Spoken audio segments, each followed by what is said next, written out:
Video ini bukanlah perdebatan teologis atau dogmatis. Konten ini tidak bertujuan untuk menafsirkan ulang atau menentang teks-teks suci dari agama atau aliran kepercayaan tertentu. Materi ini adalah kajian reflektif dan psikologi spiritual yang bertujuan untuk menjaga kemurnian niat dalam perjalanan spiritual, terlepas dari latar belakang agama Anda. Semua istilah filosofis dan mistis, seperti Manunggaling Kaula Gusti, Wadatu Wujud, Karoma, dan lain-lain, digunakan dalam konteks etika dan moralitas batin, bukan dalam konteks klaim kebenaran syariat atau ajaran tertentu. Kami mendorong Anda untuk selalu berkonsultasi dengan guru spiritual dan pemuka agama yang terpercaya sebelum mengambil keputusan penting dalam perjalanan batin Anda. Kita sering mencari keagungan, tetapi menemukan jebakan. Video ini adalah sebuah upaya untuk mengurai benang tipis yang memisahkan spiritualitas sejati dari delusi spiritual yang didorong oleh ego. Fokus utama kita adalah menjawab pertanyaan krusial. Mengapa kemampuan supranatural, kesaktian, bukanlah bukti otentik dari Manunggaling Kaula Gusti? Kita akan membedah konsep istidraj, kekuatan yang diberikan Tuhan sebagai ujian, dan menganalisis bagaimana keangkuhan, egosentrisme spiritual, mengubah seorang pencari Tuhan menjadi penyembah diri sendiri. Materi ini akan membahas perlunya keseimbangan antara tanzih, rasa hormat terhadap keagungan Tuhan, dan tashbih, rasa cinta akan kedekatan Tuhan. Menunjukkan bahwa bukti sejati dari kesatuan batin bukan terletak pada kekuatan Anda, melainkan pada kerendahan hati dan akhlak mulia yang Anda manifestasikan. Video ini lahir dari sebuah refleksi mendalam yang berawal dari satu kalimat sederhana namun tajam. Membuktikan perbedaan itu gampang, tapi kalau sudah bicara tentang persamaan, kesatuan, selalu ada celah untuk lari dari pembuktian. Dalam dunia spiritual, banyak yang mencapai apa yang terasa seperti puncak. Mereka merasakan kedekatan yang luar biasa, melihat hal-hal yang tidak terlihat orang lain, bahkan mungkin menunjukkan kekuatan di luar nalar. Namun, di puncak inilah jebakan paling halus dan paling fatal menunggu. Sebuah jebakan yang mengubah perjalanan suci dari mencari Tuhan menjadi penyembahan diri sendiri. Kita sering membahas konsep-konsep agung seperti Manunggaling Kaula Gusti, Wadatu Wujud, atau persatuan batin. Semua konsep ini benar, namun pemahaman yang dangkal terhadapnya dapat melahirkan egosentrisme spiritual, sebuah kondisi di mana ego mengenakan jubah keilahian dan mengklaim dirinya sebagai titik pusat semesta.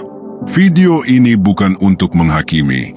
Video ini hadir sebagai peta, sebagai lampu suar, untuk membantu kita menavigasi jalur terjal antara kebijaksanaan sejati, tawadu, dan delusi ego, sombong. Kita akan membedah mengapa mengklaim bahwa hujan harus berhenti, karena kehendak kita adalah tanda kegagalan spiritual, dan mengapa berlindung di bawah payung justru adalah bentuk ketaatan tertinggi.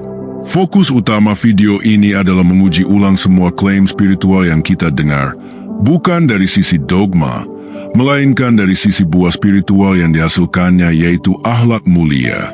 Apakah klaim kesatuan Anda menghasilkan kerendahan hati dan kasih sayang tanpa syarat, atau justru keangkuhan dan tuntutan untuk diistimewakan? Semoga video ini dapat menjadi cermin kejujuran bagi kita semua, memandu kita kembali ke jalan yang lurus, menjadi hamba yang sadar akan batas, tetapi tulus dalam cinta. Keseimbangan spiritual antara kedekatan dan perbedaan. Konsep agung kesatuan batin, daya tarik dan godaan. Pencarian spiritual sejatinya adalah sebuah perjalanan pulang. Jauh di dalam tradisi Jawa, kita mengenal istilah Manunggaling Kaula Gusti, kesatuan antara hamba dan penciptanya. Dalam Sufisme, kita menemukan Wadatu Wujud atau pengalaman fana, yaitu peleburan ego ke dalam keilahian. Apapun namanya, inti dari konsep ini selalu sama. Manusia memiliki percikan ruh ilahi, menjadikan kita tidak terpisah, melainkan terhubung erat dengan sang sumber. Pengalaman puncak ini sangatlah memikat. Ketika seseorang benar-benar merasakan kesatuan, ia merasakan keintiman, kedamaian, dan kekuatan yang melampaui logika duniawi. Rasa bahwa aku dan Tuhan adalah satu menjadi realitas batin yang mengubah hidup. Namun, di dalam keindahan inilah letak godaan terbesarnya. Merasakan kesatuan seringkali disalahartikan menjadi klaim kesetaraan. Dan inilah titik kritisnya. Mengapa merasa dekat dengan Tuhan sering membuat kita lupa bahwa kita adalah makhluk yang terbatas? Para arif bijaksana mengajarkan bahwa spiritualitas yang sehat membutuhkan dua sayap agar bisa terbang dengan lurus. Tanzih dan tashbih. Mengandalkan salah satunya secara berlebihan akan menyebabkan kita jatuh. Tashbih atau kedekatan, ini adalah sayap cinta. Tashbih adalah kesadaran bahwa Tuhan Maha Dekat, hadir dalam setiap napas kita, dan hadir di setiap ciptaan. Tashbih memupuk rasa cinta dan keintiman, membuat kita merasa bahwa aku adalah cerminannya. Tanzih atau perbedaan, ini adalah sayap hormat. Tanzih adalah kesadaran bahwa Tuhan Maha melampaui. Ia tak terbandingkan, tak terbatas, dan jauh melampaui segala pemahaman dan gambaran manusia. Tanzih menumbuhkan rasa takut yang penuh hormat dan kerendahan hati. Jebakan spiritual terjadi ketika seseorang hanya memeluk tashbih. Ia hanya merasakan, aku di dalam Tuhan, tetapi ia gagal menyeimbangkan dengan tanzih, sehingga ia lupa bahwa dirinya adalah wadah yang fana yang menampung cahaya abadi dan bukan sumber cahaya itu sendiri. Mengapa perbedaan mudah dibuktikan secara empiris? Mari kita jujur pada realitas kita sebagai makhluk. Bukti bahwa kita berbeda dari Tuhan sangatlah mudah dan empiris. Keterbatasan fisik, kita butuh oksigen, air, makanan, dan tidur. Jika bumi berhenti berputar, kita musnah. Tuhan, sang sumber kehidupan, tidak membutuhkan itu. Keterbatasan waktu, kita terikat masa lalu, kini, dan masa depan. Tuhan adalah yang awal dan yang akhir secara simultan, melampaui waktu. Keterbatasan pengetahuan, kecerdasan kita terbatas oleh neuron di otak kita. Kita tidak mungkin maha tahu. Poin-poin ini adalah kenyataan kemalukan kita. Siapapun yang mengklaim telah menyatu dengan Tuhan tetapi masih harus buang air dan bernapas, telah melupakan bukti perbedaan yang paling mendasar. Mengapa klaim persamaan selalu memiliki celah untuk lari dari pembuktian? Klaim tentang kesatuan selalu menjadi tempat bersembunyi yang ideal bagi ego yang membesar. Mengapa? Karena pengalaman kesatuan bersifat subjektif, batiniah, dan tidak terukur. Ketika seseorang mengklaim, aku adalah Tuhan, atau aku manunggal, tidak ada alat eksternal yang bisa membuktikan klaim tersebut salah, kecuali logika dan akhlak yang dihasilkan. Ini menciptakan celah yang dimanfaatkan oleh ego. Lari dari kritik. Setiap kritik atau nasihat dapat diabaikan dengan alasan, kamu tidak paham, aku sudah manunggal, aku tahu yang terbaik. Pembenaran diri. Setiap tindakan egois atau arogan dapat dibenarkan sebagai kehendak ilahi yang tidak dapat dipertanyakan. Inti masalah spiritual bukanlah apakah kesatuan itu ada, ia ada. Intinya adalah, ketika Anda merasakan kesatuan itu, apakah Anda menjadi lebih rendah hati atau justru menjadi lebih sombong? Jawaban atas pertanyaan ini adalah pembeda antara manunggaling kaula Gusti sejati dan delusi ego yang mematikan. Setelah merasakan keintiman atau tashbih dan gagal menyeimbangkannya dengan kerendahan hati atau tanzih, seorang pencari spiritual memasuki wilayah egosentrisme spiritual. Egosentrisme, secara psikologis, adalah ketidakmampuan untuk melihat sesuatu dari sudut pandang orang lain. Dalam konteks spiritual, ini adalah ketidakmampuan untuk melihat realitas dari sudut pandang Tuhan. Semua hal ditafsirkan melalui filter tunggal, kepentingan dan keagungan diri. Mekanismenya halus ego tidak berkata, aku adalah aku. Ego berkata, karena aku adalah cerminan Tuhan, maka segala keinginanku pastilah kehendak Tuhan. Dengan demikian, ia telah berhasil memberi gelar suci pada semua dorongan, nafsu, dan arogansinya sendiri. Inti dari spiritualitas yang autentik adalah teosentrisme, yaitu Tuhan adalah pusat, sumber, dan tujuan dari segala sesuatu. Manusia adalah satelit yang bergerak dalam orbit ketaatan dan pelayanan kepada Gusti. Egosentrisme spiritual adalah penolakan terhadap struktur kosmik ini. Ia secara sadar atau tidak sadar mengubahnya menjadi antroposentrisme ekstrim, yaitu diri adalah pusat semesta. Dalam pandangan ini, dunia harus tunduk pada kehendak dan kenyamanan dirinya. Kebenaran adalah apapun yang ia rasakan atau yakini pada saat itu. Tuhan adalah sumber daya yang ada hanya untuk memvalidasi dan memenuhi tujuan pribadinya. Inilah awal dari delusi kosmik. Individu ini mulai menuntut bahwa hukum fisika, nasib orang lain, dan bahkan takdir harus berputar mengelilingi dirinya. Kegagalan memahami batasan wadah, yaitu kapasitas kesadaran dan kecerdasan manusia. Klaim bahwa diri adalah pusat dan setara dengan Tuhan mengabaikan fakta biologis yang paling mendasar, yakni kita terikat pada wadah yang terbatas.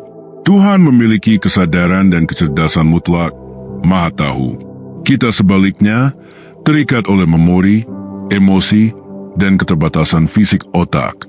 Ketika kita mengklaim telah menunggal secara mutlak dan sempurna, kita pada dasarnya mencoba menuangkan samudera keilahian ke dalam gelas kecil ego kita. Dampaknya fatal, yakni bukannya samudera yang masuk, justru gelasnya yang pecah, akal sehatnya yang rusak. Ia mulai menganggap ide acaknya sebagai ketetapan Tuhan, nafsu emosionalnya sebagai titah ilahi. Tidak ada lagi filter rasional atau moral yang mampu menyaring klaim-klaim ini. Dampak psikologis yaitu delusi keagungan dan penolakan kritik. Ketika egosentrisme spiritual menakar, ia menghasilkan dampak psikologis yang jelas dan destruktif. Delusi keagungan yaitu sebuah keyakinan yang kuat bahwa dirinya adalah sosok spesial, memiliki tugas tunggal yang agung, dan berada di atas standar moral atau hukum yang berlaku bagi orang lain. Penolakan kritik mutlak. Karena ia meyakini dirinya adalah manifestasi sempurna dari kebenaran, kritik apapun dianggap sebagai serangan terhadap Tuhan itu sendiri. Ia tidak dapat belajar, tidak dapat berevolusi, karena proses belajar memerlukan pengakuan terhadap ketidaksempurnaan diri. Singkatnya, egosentrisme spiritual adalah keadaan di mana individu telah berhasil mendirikan kuil untuk dirinya sendiri di dalam hati, lalu menobatkan egonya sebagai Tuhan. Inilah titik nol delusi yang harus dihindari dengan kerendahan hati dan kesadaran batas diri. Jalur spiritual seringkali diuji oleh hal-hal yang paling sederhana, seperti perubahan cuaca.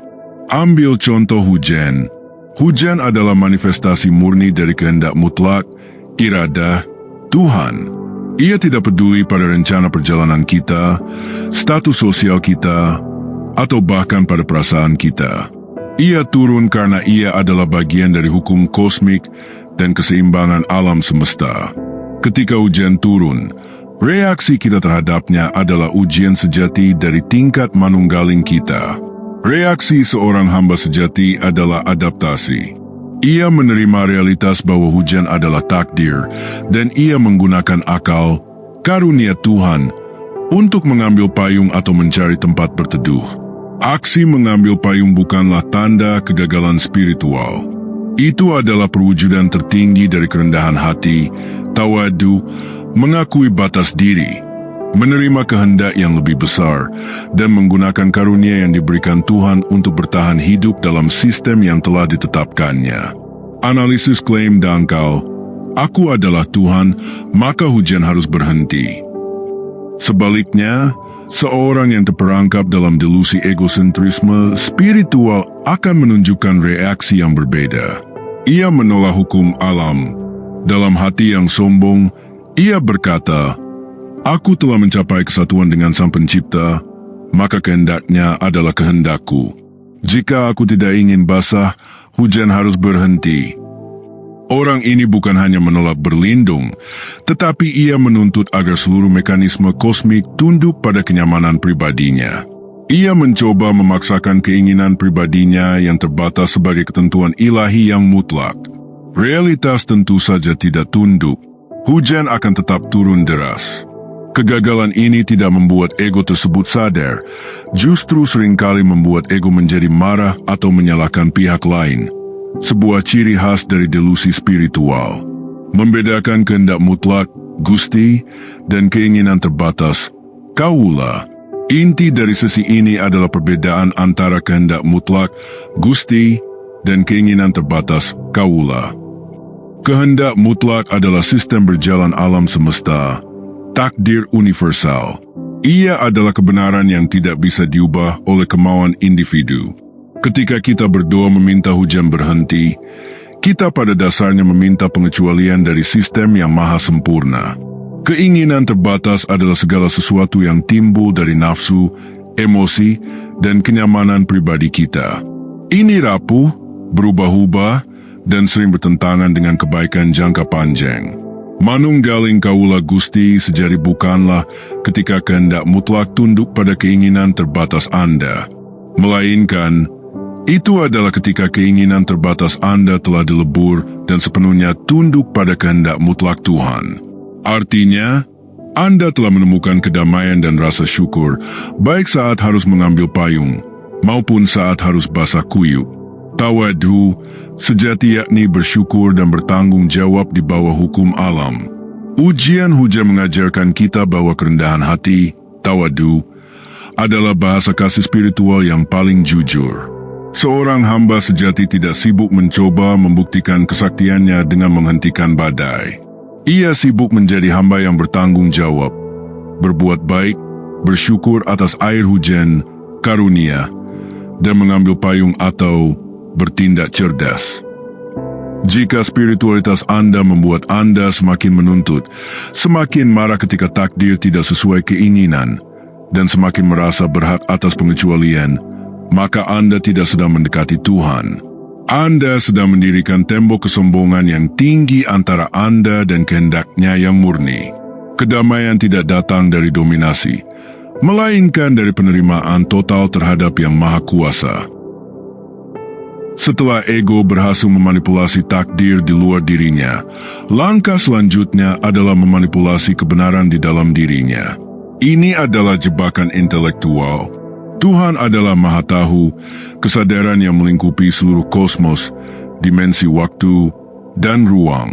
Kita, sebagai manusia, sang Kaula, sepenuhnya terikat pada wadah biologis yang fana. Kesadaran dan kecerdasan kita dibatasi oleh potensi otak biologis. Kita hanya dapat memproses informasi sesuai kapasitas neuron kita. Memori dan pengalaman, pengetahuan kita diwarnai oleh sejarah hidup, trauma, dan bias pribadi. Keterikatan emosi, keputusan kita selalu diwarnai oleh emosi seperti rasa takut, cinta, atau marah. Mengakui batasan ini adalah inti dari tanzih. Namun, ketika ego menuntut kesatuan mutlak, ia harus mengklaim bahwa ia telah mengatasi semua batasan ini. Klaim kesempurnaan kognitif ini dapat diibaratkan sebagai usaha menuangkan samudera keilahian ke dalam gelas ukur ego yang kecil. Seorang praktisi yang sombong berpikir, "Aku adalah Tuhan, oleh karena itu, pengetahuan dan pemahamanku saat ini adalah sempurna dan tak terbatas." Ini adalah kesalahan logis yang menghancurkan. Samudera itu tidak akan masuk, justru gelasnya yang pecah. Yang pecah adalah kemampuan untuk membedakan antara kebenaran mutlak dan opini pribadinya yang terbatas.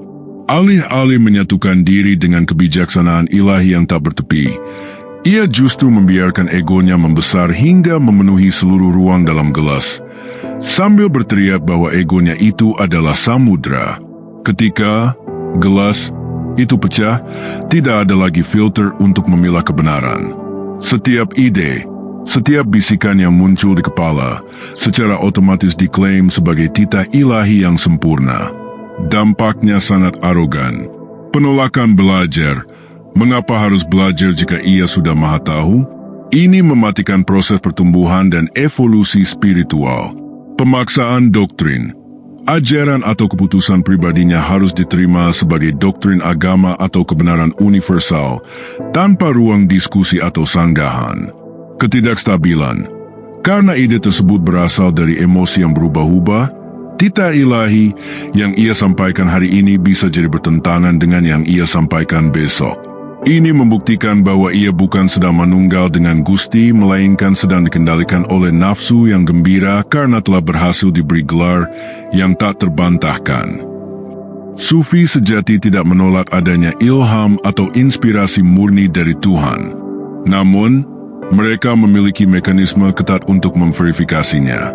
Ilham sejati selalu menghasilkan kerendahan hati dan kepatuhan pada hukum moral yang berlaku, syariat atau dharma. Itu memotivasi pelayanan, bukan kekuasaan.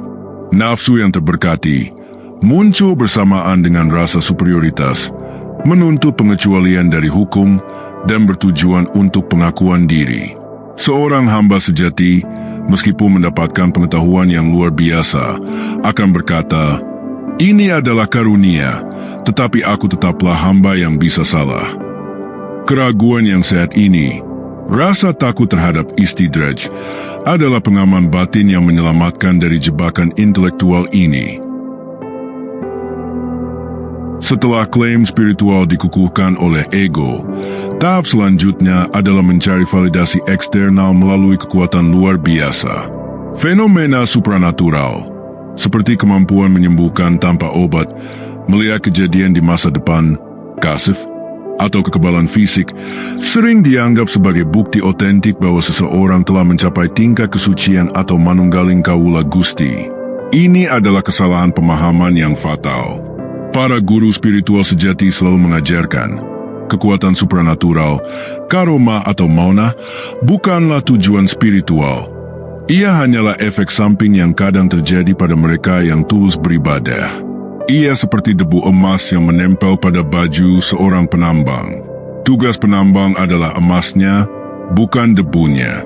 Jika seorang praktisi menjadikan kekuatan sebagai tujuan, ia telah mengubah orientasinya dari mencari Tuhan menjadi mencari kekuasaan. Bahaya istidraj, kekuatan yang diberikan sebagai ujian dan penyesatan. Bahaya terbesar dalam obsesi terhadap kekuatan adalah konsep istidraj. Secara harfiah, istidraj berarti menaikkan seseorang setahap demi setahap hingga mencapai puncak hanya untuk menjatuhkannya. Ini adalah bentuk ujian atau penyesatan yang sangat halus dari Tuhan. Tuhan Maha Mampu. Ia dapat memberikan kekuatan, bahkan kemampuan melakukan hal-hal ajaib, kepada siapapun, termasuk mereka yang hati dan niatnya kotor. Mengapa? Untuk menipu ego. Kekuatan itu berfungsi sebagai afirmasi palsu bagi ego sombong. Individu tersebut berpikir, "Aku pasti benar, karena Tuhan memberiku kesaktian ini." Untuk mengukuhkan keterasingan, semakin ia bangga pada kekuatannya, semakin jauh ia dari kerendahan hati dan pertobatan yang merupakan kunci sejati menuju Tuhan. Para bijak sering mengingatkan, iblis memiliki kekuatan gaib, Fir'aun memiliki kekuasaan besar. Kekuatan itu dengan sendirinya bukanlah indikator cinta Tuhan. Ia bisa jadi adalah pembiaran yang mematikan. Contoh kekuatan yang tidak disertai akhlak sejati. Sejarah spiritual dipenuhi oleh kisah-kisah tokoh yang kuat secara gaib, namun runtuh secara moral. Mereka mampu memindahkan benda dari jarak jauh atau meramal masa depan, tetapi secara moral, mereka tamak menggunakan kekuatan untuk mendapatkan kekayaan atau kehormatan. Secara etis, mereka meminta persembahan, memanipulasi pengikut, dan melanggar hukum etika dasar. Secara spiritual, mereka merasa lebih tinggi dari orang lain, menolak nasihat, dan terobsesi pada pujian. Ini membuktikan bahwa kekuatan dan kesaktian dapat eksis tanpa disertai kesucian, akhlak sejati. Seseorang mungkin telah menyentuh aspek kudrat, kuasa, Tuhan, tetapi ia sama sekali tidak mencerminkan aspek jamal, keindahan kasih sayang, dan kamal, kesempurnaan moral, Tuhan. Mengapa meminta bukti kekuatan adalah tanda keterbelakangan spiritual? Seorang yang telah mencapai manunggaling kaula Gusti sejati tidak akan pernah menggunakan kekuatannya untuk tujuan demonstrasi atau validasi ego. Kekuatan baginya adalah rahasia antara dia dan Tuhannya. Sebaliknya, seorang yang meminta bukti kekuatan, baik dari dirinya sendiri maupun dari guru lain, menunjukkan keterbelakangan spiritual. Mengapa? Karena ia masih mengukur hubungan dengan Tuhan berdasarkan hal-hal fisik dan sensasional. Ia belum mampu mengukur kedekatan berdasarkan hal-hal yang abadi, ketulusan, ikhlas, cinta, mahabbah, dan kerendahan hati, tawadu. Jika spiritualitas Anda hanya berharga ketika ada keajaiban yang menyertainya, maka Anda belum mencintai zat Tuhan. Anda hanya mencintai kekuatan yang Anda dapatkan darinya. Dan itulah inti dari penipuan kekuatan. Setelah seseorang berhasil memperoleh, baik melalui karoma sejati maupun istidraj, kemampuan supranatural, ia menghadapi ujian spiritual yang paling sulit, ujian ketiadaan batas. Di lembah, manusia diuji oleh keterbatasan uang, keterbatasan fisik, dan keterbatasan kekuasaan. Di puncak, ia diuji oleh kekuatan tak terbatas yang ia yakini ada di tangannya. Pertanyaannya menjadi, setelah kamu mampu melakukan apapun, apa yang akan kamu lakukan? Inilah saat keindahan spiritualitas dihadapkan pada kekejaman ego.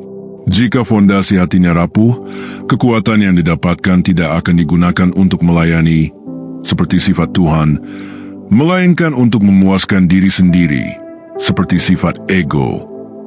Fokus utama spiritualitas sejati selalu terletak pada buah yang dihasilkan, yaitu akhlak, budi pekerti. Buah yang matang, spiritualitas sejati kekuatan apapun yang didapat akan dilebur menjadi pelayanan, khidmat, yang tulus dan anonim. Ia menjadi semakin pemurah, semakin pemaaf, dan semakin rendah hati. Kekuatan itu adalah beban, bukan kebanggaan. Buah yang busuk, kekuatan apapun yang didapat akan menjadi bahan bakar bagi kesombongan. Ia menuntut penghormatan, merasa dirinya istimewa, dan menggunakan kekuatannya untuk mendominasi, menakut-nakuti, atau menarik pengikut. Ini adalah hukum spiritual yang tak terhindarkan.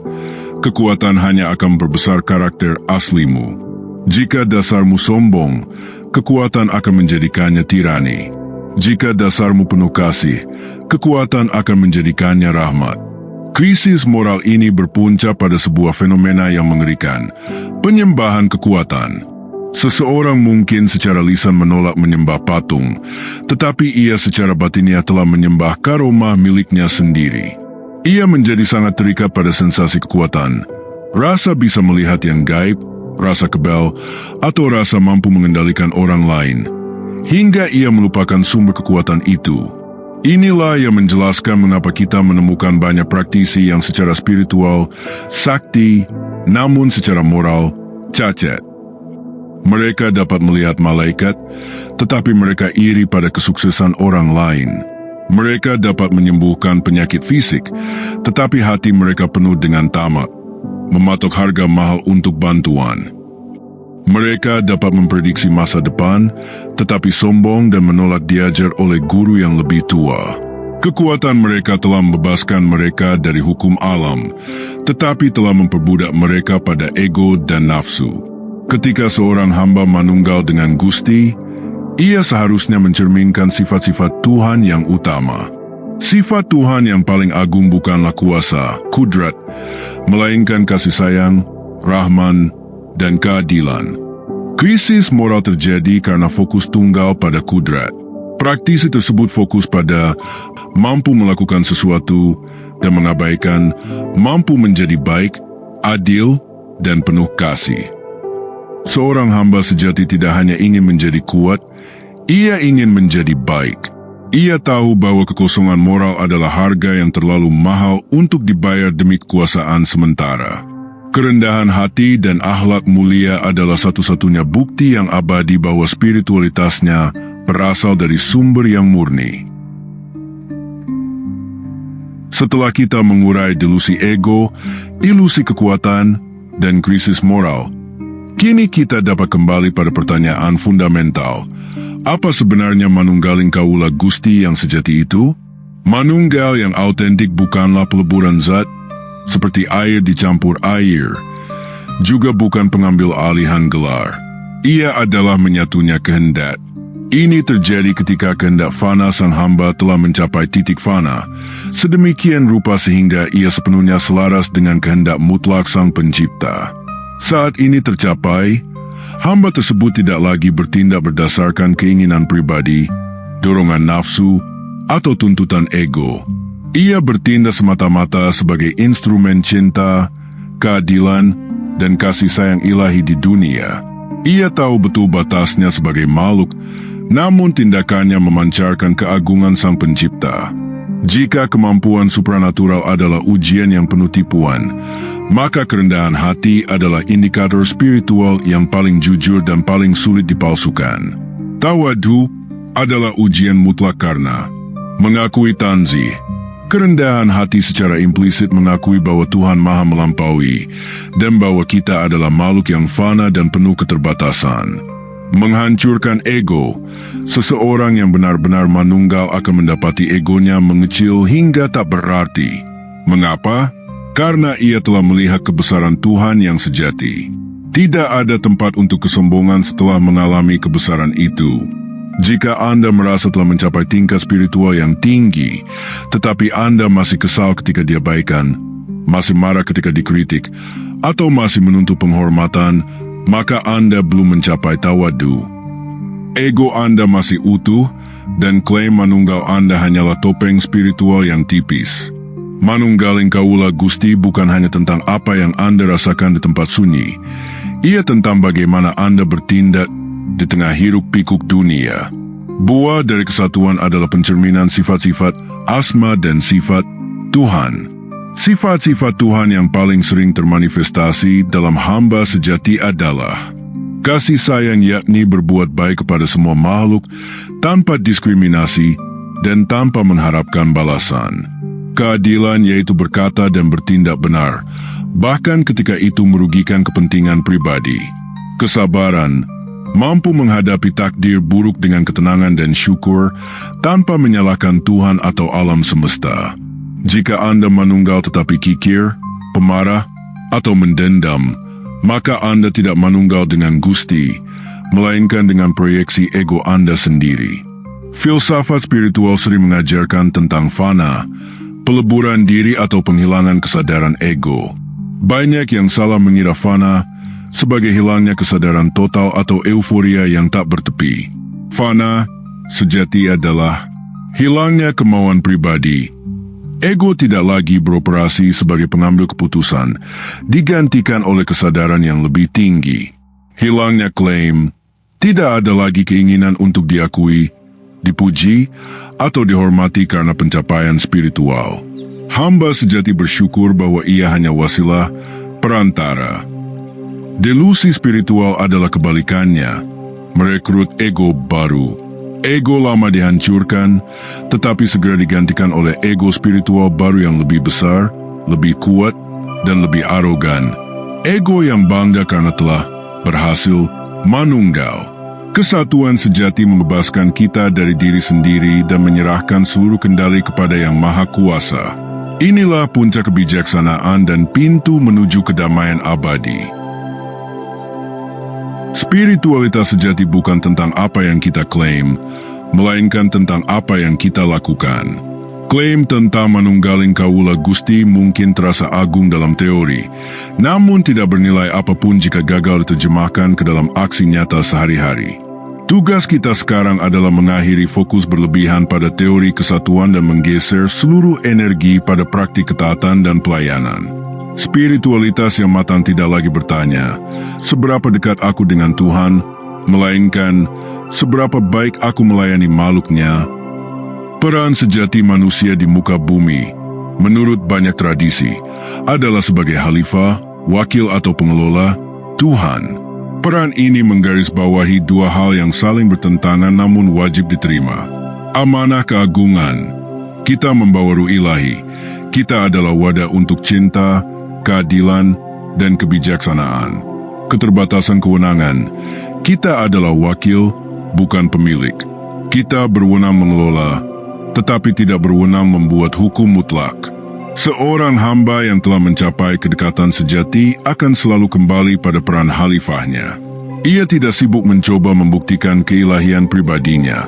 Ia sibuk membersihkan, memperbaiki, dan menjaga ciptaannya. Ia menerima bahwa tanggung jawabnya adalah bekerja di dunia, menerima hukumnya, dan mencari solusi atas masalah, alih-alih menuntut realitas tunduk padanya. Untuk mengakhiri perjalanan refleksi ini, kita harus selalu membawa cermin kejujuran kemanapun kita pergi. Gunakanlah pertanyaan-pertanyaan ini untuk menguji apakah spiritualitas Anda bergerak menuju kedamaian atau justru menuju delusi.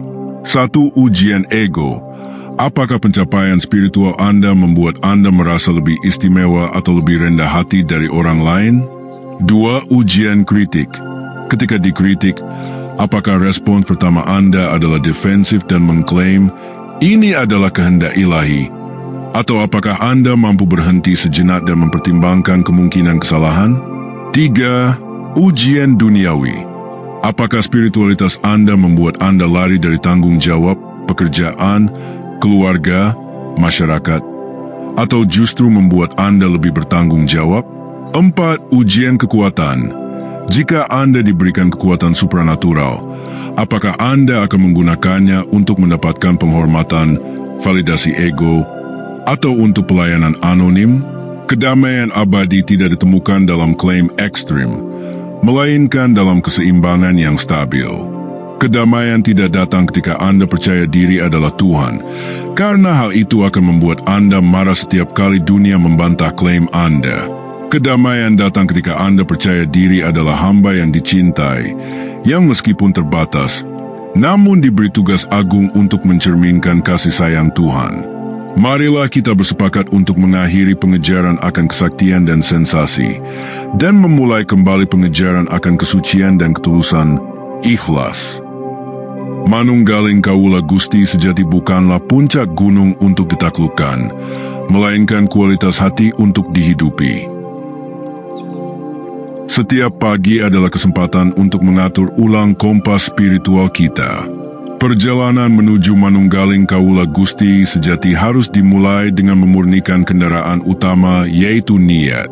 Praktik sederhananya adalah introspeksi singkat sebelum memulai hari. Tanyakan pada diri sendiri, bukan apakah keajaiban yang akan kulihat hari ini, melainkan untuk siapa aku akan bekerja melayani hari ini. Bukan bagaimana aku bisa terlihat lebih bijak, melainkan bagaimana aku bisa menjadi lebih tulus dalam setiap tindakan. Memindahkan pusat niat dari aku, ego, ke dia, Tuhan, adalah praktik pertama dalam membangun benteng kerendahan hati. Untuk melawan ego yang menuntut dunia tunduk, kita perlu secara sadar melatih pasrah total terhadap kehendak ilahi. Ini dapat dilakukan melalui latihan harian. 1. Menerima ketidaknyamanan kecil, ketika macet, ketika janji dibatalkan, atau ketika hujan tiba-tiba turun. Alih-alih marah, ucapkan, ini adalah kehendaknya, aku akan beradaptasi. 2. Menerima kritik. Ketika dikritik, jangan langsung defensif dengan mengklaim kebenaran spiritual. Ambil waktu untuk bertanya, mungkinkah ada benarnya? Adakah pelajaran yang Tuhan sampaikan melalui lisan orang ini? 3. Memandang setara. Ketika berinteraksi dengan orang yang lebih rendah statusnya, praktikkan memandang mereka sebagai makhluk yang sama yang diciptakan dari ruh ilahi yang sama. Melayani tanpa memandang status adalah penghormatan tertinggi kepada pencipta. Dengan sengaja menerima, kita secara aktif melatih kehendak terbatas Kaula untuk tunduk pada kehendak mutlak Gusti. Setelah menyadari bahwa kekuatan supranatural adalah jebakan, praktik kuncinya adalah menjaga agar kebiasaan spiritual tetap tersembunyi. Hindari demonstrasi. Jangan pernah menggunakan kekuatan atau pengetahuan spiritual untuk mendapatkan pujian, uang, atau pengikut. Jika karomah datang, biarkan ia berlalu seperti bayangan. Jadikan ibadah rahasia. Lakukan ibadah-ibadah terbaik, misalnya sedekah, doa malam secara rahasia. Ego butuh tepuk tangan, ruhani butuh kesunyian. Fokus pada akhlak publik. Biarkan akhlak mulia, kasih sayang, sabar, jujur menjadi satu-satunya hal yang terlihat oleh publik. Biarkan buah karakter Anda menjadi satu-satunya bukti spiritual yang Anda pamerkan. Kerendahan hati tumbuh subur dalam anonimitas. Menghindari panggung adalah cara paling efektif untuk mencegah ego mencuri pujian Tuhan. Keseimbangan ini mengajarkan kita sangat dicintai, tetapi kita tetaplah hamba. Dalam kesadaran inilah kesatuan sejati bersemayam, bukan di puncak kesaktian, tetapi di kedalaman hati yang penuh kerendahan dan kasih sayang. Harapan terbesar kami adalah agar materi ini dapat menjadi cermin kejujuran bagi Anda, bukan untuk menghakimi langkah yang sudah Anda tempuh, melainkan untuk memastikan bahwa langkah-langkah berikutnya membawa Anda semakin dekat pada ketulusan dan kedamaian, bukan pada kesombongan dan kekuasaan. Jika setelah menonton video ini, Anda merasa lebih rendah hati, lebih sadar akan keterbatasan diri, dan lebih terdorong untuk melayani sesama tanpa pamrih, maka tujuan kami telah tercapai. Marilah kita bersama-sama meninggalkan panggung klaim dan kembali ke ruang sunyi di mana hati kita dapat berbisik. Aku adalah hamba yang fana, tetapi sungguh dicintai. Karena dalam kesadaran itulah kedamaian abadi bersemayam.